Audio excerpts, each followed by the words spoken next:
Okay, so let me show you about my second deal. So the second deal I bought,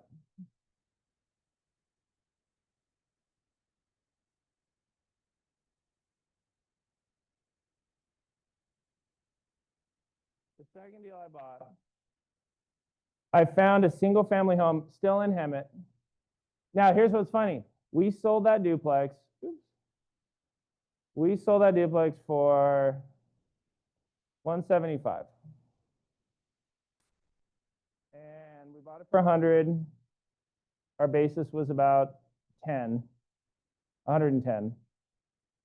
Then we had like commissions and closing costs. I think I walked with 50K. Now, I didn't understand short-term capital gains. I didn't realize that the 50,000 we made in profit would add to my teacher's salary of 40. And all of a sudden I was in the $90,000 tax bracket because we sold it in less than 12 months, right? So short-term capital gains, it just counts as income. I didn't know that. Now, I hadn't been to that seminar. I didn't go to the tax and asset protection. And I remember my wife, she did our taxes on TurboTax. And all of a sudden I hear her like, you know, let's see, this was in 2001. We got married in 97. Yeah, so we've been married like 5 years.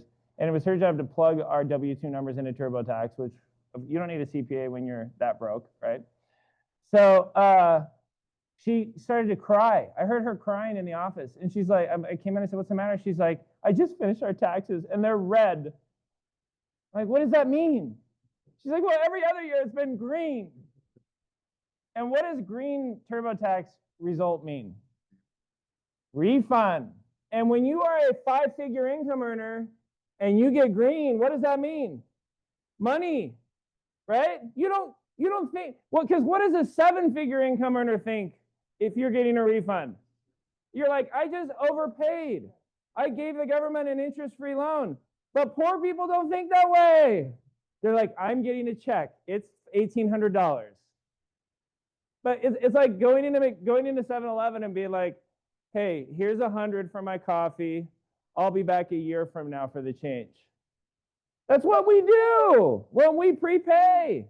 That's how poor people think. Because I remember we got our first refund check and we went and bought a couch. We were like, thank God we can get a better couch than the Salvation Army one we had. You know, it was like, do you see how your mindset has been, like how you think about money, the lessons your parents taught you? How many of you have been afraid to start a business because your parents were employees and it was a big jump for you? It just felt safer to be an employee. You see how that's literally been a glass ceiling? Did anybody have a business owner parent that it made it much easier for you to start a business? Is anybody in the opposite? Okay, what kind of business did your... Okay, and so like when you announced I'm going to do my own business, they're like, slow clap, like, you know what I mean, right? It's like not a big deal, or even more so that they can give you advice and resources, and it's like welcome to the club kind of thing. Yeah. And how many of you are first-time business owners because your parents were W-2? Who's in that category? And like you're like, I'm a business owner, and then you're like, it's not that big of a deal. You know, it's funny. The last job I had was at Paloma Valley High School in 2003. That's the last W-2 job that I had. You know, there are days I'm jealous of my employees, right? Because as long as they don't get fired, they're good. Like they can go on vacation and leave their job. The backpack of a business owner is heavy, right? Because when the secret, how many of you would love to own a business so that you can be your own boss? Who loves that idea? Okay. You know what the secret is, guys? That no business owner tells you is that when you become the boss, every one of your customers and your employees are your boss because you become accountable to all of them. And the secret is there is no destination called no boss until you no longer own a business and you no longer have a job. It only gets harder. You just get paid more. And so it's worth it. So you let people who are still working think that you have a better gig.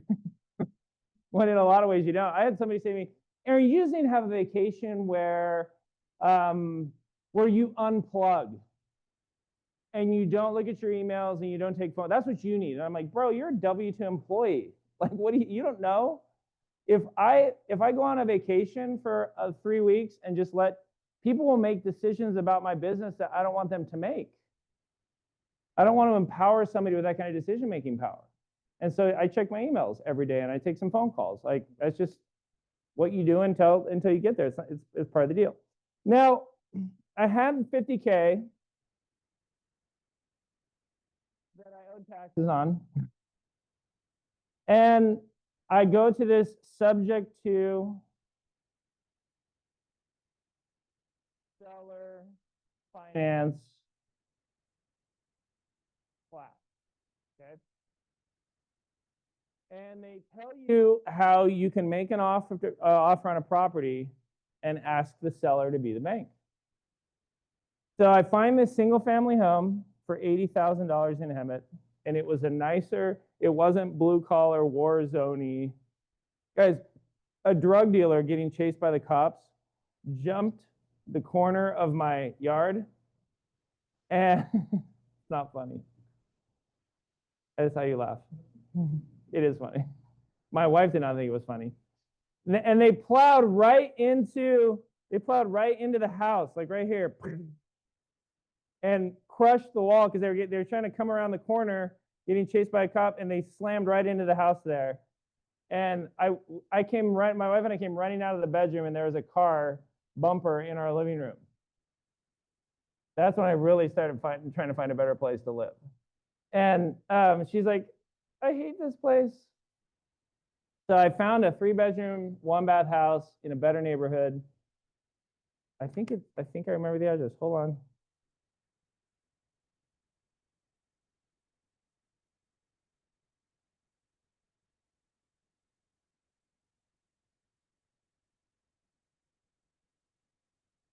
I think it was 41110.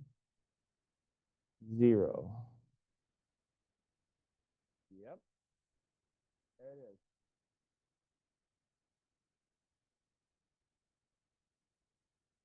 And I said, babe, okay, this is a better neighborhood. There's families here. It's lower middle class. And the price is right, because in 2001, the asking price was $80,000 on MLS. Now, long story short, I made an offer to the owner. Now, he worked at like Jiffy Lube. And one of the things in the listing they have put that is that he had a mortgage for only $30,000 on it. And I said to my realtor, well, how much do you think this would appraise for? And they're like, probably 110, 120. So I went to him and I learned this in the class, and I said, buyer reserves the right to present the offer to the seller personally.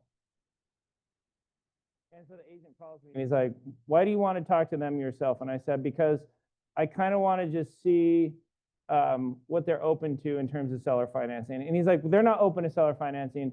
They have a $30,000 mortgage. And I said, can you put that in an email? Because as a realtor, that's violating your license, because any offer I make, you have to present. That's exactly why I want to present the offer, because I don't think you're going to sell it correctly. And I said, Mr. Agent, I'm going to do a full price offer. I'm going to do $80,000. All I'm asking is to be able to sit down with the seller and present this offer. And he's like, okay.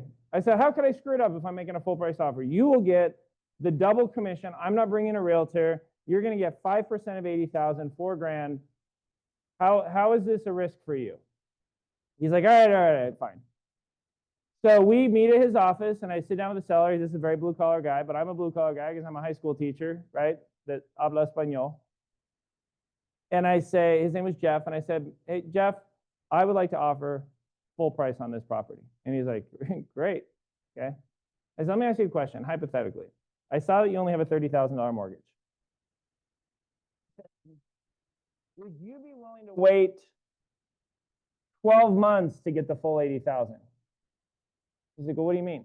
I said, what if I give you $10,000 this month, and then I'll pay the mortgage for 12 months. I can give it to you and pay it, or I can pay it, whatever you want. And then 12 months from now, I'll give you the other 70 that I owe you. And he's like, yeah, I don't know. I mean, I don't really want to wait. I said, well, help me understand, what were you going to do with the money? Like, what are you going to do with, after you pay off the $30,000 mortgage, what are you going to do with the 50 grand? He's like, put it in the bank. I said, okay, so what if I pay you 6% on your equity? He said, what do you mean? I said, well, $80,000 times 6% is $4,800. And if we divide that by 12, it's $400 a month. I said, so how much is your mortgage payment on your 30K mortgage? He's like, oh, it's like $163. I said, okay. So then what if I just give you $400 a month and then you pay the mortgage, and now you're making 6% on your $50,000 in profit. And it's interest only, so I'm not paying down the loan at all. So you become the bank, I pay $400 a month, and then at the end of the 12 months, you'll have made about $300 a month, $250 a month cash flow. You'll have made $3,000 extra. So it's like I'm paying you $83,000. And I'm just asking for 12 months. And he's like, well, why do you need 12 months? Can you not get the loan? I said, I can get the loan. I said, but I want to fix the house up. It needs a roof. It needs sprinklers. There's money. And I would rather put the money into the house, which is going to help you as well, Jeff. Because the reason you're selling this for 80 and not for 100 or 120 is because it needs a roof and it needs work and it's got the dated old kitchen, all et cetera. He's like, that's a good point. I said, but what? That's good for you, because if I walk away and I run away in 6 months or 7 months or 9 months, you'll get all the interest payments that I paid you, and you'll get all the improvements that I do to fix up the house, because I'm going to put a roof on it this month. And he's like, interesting. And the agent looks at him. He's like, Jeff, I think that's a good deal. And they said, well, what kind of paperwork would you do? I said, I'm going to do what's called a land contract. And now, our folks at Anderson, is a land contract just a piece of paper that I wasn't planning on recording? Would that have been the best for Jeff? What would you have advised Jeff to use to protect himself on that seller finance deal? A land trust, right? And a land trust is, are you guys going to talk about land trust tomorrow? So everybody say hi to our folks from Anderson that are here. Yeah, touch it, maybe touch on it. What do you guys, I think it's like only $1,900 for land trust by itself, 500. $500, right? So 600, somewhere right there. now, unfortunately, the realtor didn't know about land trust because he could have made me pay for one, but I just, a land contract is like a do-it-yourself version of a land trust. It's like a fill-in-the-blank contract with all the risks of being your own kind of attorney, right? For me, there was no risk because it wasn't even recorded. For him, it was potentially a risk if I defaulted, which I didn't. So then I said to him, so we have a deal. He said, we have a deal. So now I get to buy this house for $10,000 down. And who's the bank? Jeff is my lender for 12 months. But I got to find a way to get, now my first thought was I'm just going to fix it up and then flip it for like $130,000, $140,000. And I've done that many times over the years. So you go to a seller, say, I'm going to give you full price. You be the bank for a year or 2 years. I'm either going to raise the rents and fix it up, or some combination of the two, increase the value and then sell it. And that was my strategy with the $50,000. That was my whole game plan, was that I would just do seller finance deals. I wouldn't have to work with lenders, and I could get them to give me 12 months, 18 months, and very successfully I did that. I did probably 20 deals with seller finance for 12 months, just like I did with Jeff. And every single time I would present the deal myself, because I felt like I would just explain it better that way. Then I had this idea that I'm like sitting in the meeting, and I said, Jeff, let me ask you a question. This house would appraise for $120,000. I could get a loan on it, because I just had a loan for $100,000 on my duplex. I said, let me flip this completely, Jeff. What if I pay you more than $80,000 for the house? What if I buy this house from you for $120,000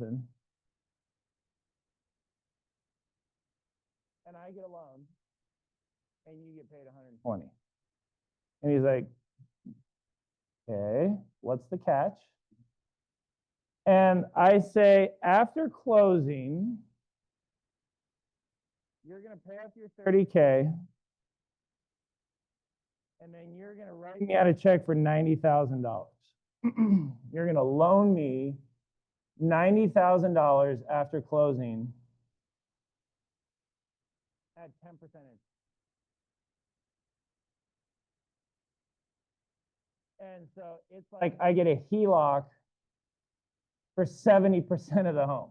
Like this, right? Now, Rick, is that doable? Yeah. But yeah. But to be able to do it like that was super easy, super slick with no fees. He's like, well, how long? And I said, 5 years. And he said, well, what are you going to do with the house, with the money? And I said, I'll still pay you 6% on that 90,000. So 90,000 times 0.06 is 5,400 divided by 12. I'll still pay you $450 a month. I'll pay you $450 a month.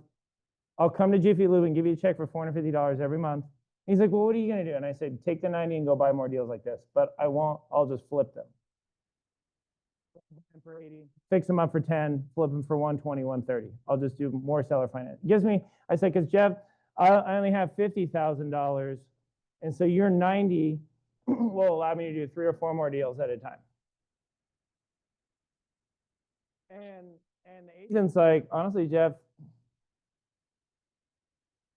you know, the downside is that he runs away with the money, but the upside could be really good for you. Because he's giving you 40,000 more for the house. You were going to take 80, he's giving you 120. Now, questions or comments about that? Who's like, I see steam coming out of some of your ears. Does that make sense? Are you tracking with me? Okay.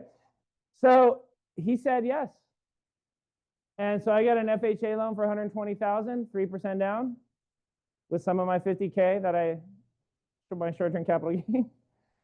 And next thing I know, I have like 140,000 in working capital. And I went out and bought 3 more deals. So year 2, Coach Adams makes 180,000 in profits from my seller finance flips. And I go walking into the coach's room. I didn't just make 50 from my duplex that I moved into. I made 180,000 this year. And I learned how to do seller finance, and I learned property management, and now I got a crew of like 3 Mexicans that are just only fixing up these houses for me.